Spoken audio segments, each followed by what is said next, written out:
how to unsend a message on an iPhone.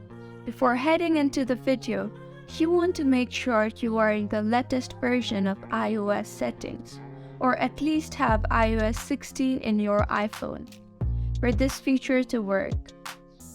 Now you can see I have sent hello a few minutes ago, so I will long click on hello and you will see an option of undo sender.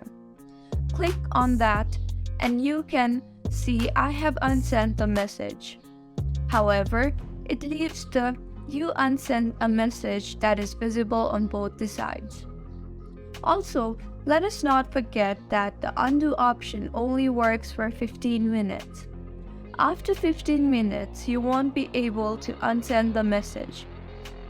You can see this message was sent on February 21 and today is April 24. So I will long press on this message, but the undo option is not there. I hope this video was helpful. Before leaving, please make sure you hit the subscribe button because you do not want to miss on more of our tech videos. That is all for this video. We will soon see you again with similar videos. Until then, stay tuned and stay safe. Thank you.